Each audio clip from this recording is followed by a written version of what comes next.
Negative sentences के class number 2 में आपका स्वागत है।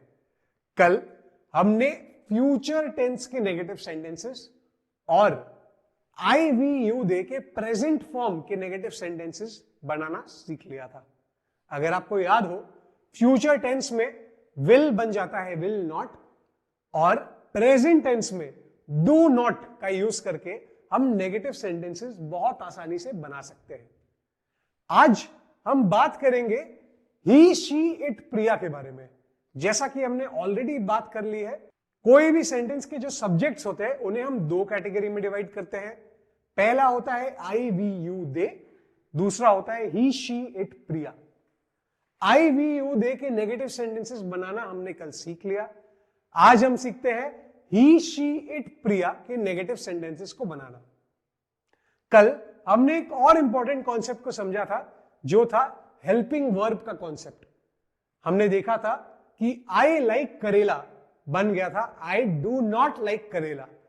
डू जो हमारा वर्ड था ये था हेल्पिंग वर्ब। क्यों? क्योंकि ये वर्ब को एक बेस्ट फ्रेंड की तरह हेल्प कर रहा था।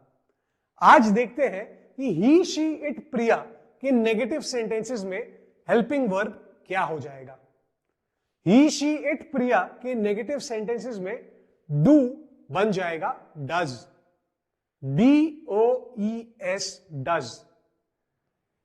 अब देखते हैं नेगेटिव सेंटेंसेस। एक्चुअली एग्जांपल के साथ समझते हैं कि ये नेगेटिव सेंटेंसेस होंगे कैसे। He does not know how to swim, he does not know how to swim. अगर हम इसके पॉजिटिव सेंटेंस की बात करें, अगर हम इसके पॉजिटिव सेंटेंस की बात करें तो पॉजिटिव सेंटेंस कैसा होता? He knows how to swim, he knows how to swim. इधर भी आप देख सकते हैं कि वर्ब के साथ एक एस तो लगा ही है, बट जैसे ही हम इसका नेगेटिव फॉर्म बनाएंगे, वो जो एस नोज के साथ लग रहा था वो लग जाएगा हमारे हेल्पिंग वर्ब बेस्ट फ्रेंड के साथ। तो सेंटेंस बन गया he does not know how to swim. He knows but he does not know. He knows but he does not know.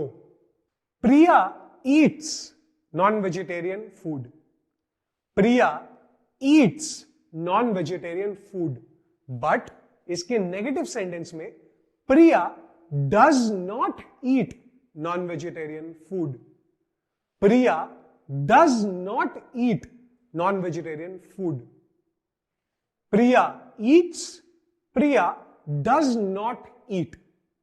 He knows, he does not know. आप देख सकते हैं कि ये थोड़ा सा कंफ्यूजिंग है, शायद आपको थोड़ा सा चैलेंजिंग भी लग सकता है, बट मैं आपको गारंटी देता हूं अगर आप प्रैक्टिस करते रहेंगे तो ये कॉन्सेप्ट्स भी क्लियर हो जाएंगे। मैं समझ सकता हूं कि ये कॉन्सेप्ट थोड़ा सा कंफ्यूजिंग और थोड़ा सा चैलेंजिंग लग रहा होगा। मैंने भी जब ये फर्स्ट टाइम सीखा था मुझे भी बहुत चैलेंजिंग लगा था। मैंने तो अपने स्कूल के एग्जाम्स में इंग्लिश में बहुत कम मार्क्स लाए थे, बट फिर मैंने प्रैक्टिस करना शुरू किया, मैंने रोजाना बुक्स पढ़ना शुरू किया, मैंने इंग्लिश में वीडियोस देखना शुरू किया, और ऐसे ही मेरी इंग्लिश आज बहुत ज्यादा इंप्रूव हो गई है। And the same can happen for you.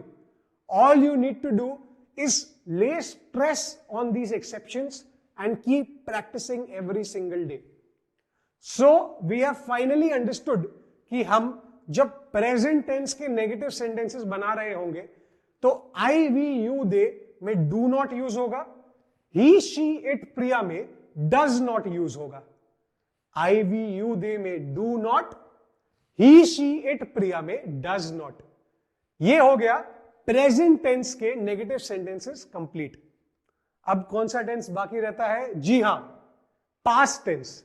चलिए पास्ट टेंस के भी नेगेटिव सेंटेंसेस को बनाना सीख लेते हैं और नेगेटिव सेंटेंसेस का ये कार्यक्रम कंप्लीट करते हैं। एक और चीज, डू नॉट बन जाता था डोंट, वैसे ही डज नॉट को भी हम डजंट जैसे यूज करते हैं। डू नॉट को हम डोंट जैसे यूज करते थे, उसका शॉर्ट फॉर्म था, वैसे ही डज नॉट को हम डजंट जैसे यूज कर सकते हैं, यह भी एक शॉर्ट फॉर्म है।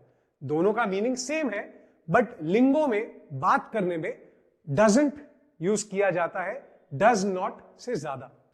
अब बात करते हैं पास्ट टेंस के नेगेटिव सेंटेंसेस के बारे में। हमने बात की थी हेल्पिंग वर्ब की। जो हेल्पिंग वर्ब हमारा डू और डज था पिछले टेंसेस में, यहां पर उसे हम थोड़ा सा चेंज करके बना देंगे डिड। तो हमारा जो फॉर्म हो गया नेगेटिव सेंटेंसेस बनाने का पास्ट में, वो हो जाएगा डिड नॉट। वो हो जाएगा डिड नॉट।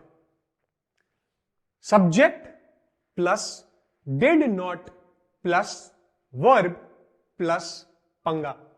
आइए इसके कुछ एग्जांपल्स देखते हैं और ये कॉन्सेप्ट को क्लियर कर लेते हैं। I did not go to the party.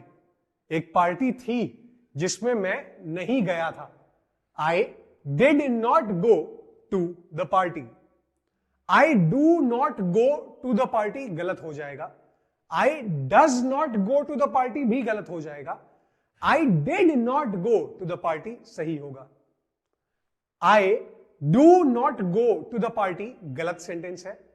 I does not go to the party भी गलत होगा। करेक्ट सेंटेंस सिर्फ एक ही होगा, I did not go to the party. They did not give the exam. हम एक एग्जाम की बात कर रहे हैं, इसीलिए डिड नॉट का यूज होगा। दे did not give the history exam. They did not give the history exam. अगर इस सेंटेंस को हम पॉजिटिव में ले रहे होते तो सेंटेंस कुछ ऐसा होता, they gave the history exam. Gave कैसे हुआ? गिव इज अ नालायक वर्ब, तो गिव बन जाता है गेव पास्ट टेंस में। They gave the history exam but they did not give the history exam. एक फाइनल एग्जांपल और लेते हैं और इस कॉन्सेप्ट को रैप अप करते हैं। It rained yesterday. It rained yesterday. इसका अगर हम नेगेटिव सेंटेंस बनाना चाहे तो वो क्या होगा? It did not rain yesterday. It did not rain yesterday.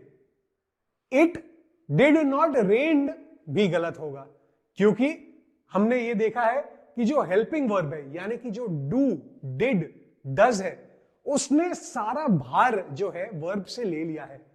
तो it did not rain yesterday. It rained yesterday but it did not rain yesterday. Again मैं समझ सकता हूं कि ये कॉन्सेप्ट थोड़ा सा चैलेंजिंग होगा, थोड़ा सा कंफ्यूजिंग होगा। एकदम फिक्र मत करिए। सबसे पहले तो इस वीडियो को दोबारा देखिए और साथ में नोट्स बनाइए। साथ ही में आपको आज की वीडियो के साथ पीडीएफ नोट्स भी मिले होंगे, इस हफ्ते के भी पीडीएफ नोट्स मिले होंगे। उन पीडीएफ नोट्स में ये सारे कॉन्सेप्ट्स बहुत ही अच्छी तरीके से एक्सप्लेन्ड है। मैं चाहता हूं कि जब भी आप कंफ्यूज्ड हो, इन पीडीएफ नोट्स को वापस रेफर करिए, देखिए कौन से कॉन्सेप्ट में आपको कंफ्यूजन आ रही है और अपने कंफ्यूजन को क्लियर कर लीजिए। यह था आज का लेसन। इसी के साथ नेगेटिव सेंटेंसेस का कॉन्सेप्ट हो जाता है कंप्लीट। अगले लेसन में हम दोबारा मिलेंगे। Until then keep practising. All the best.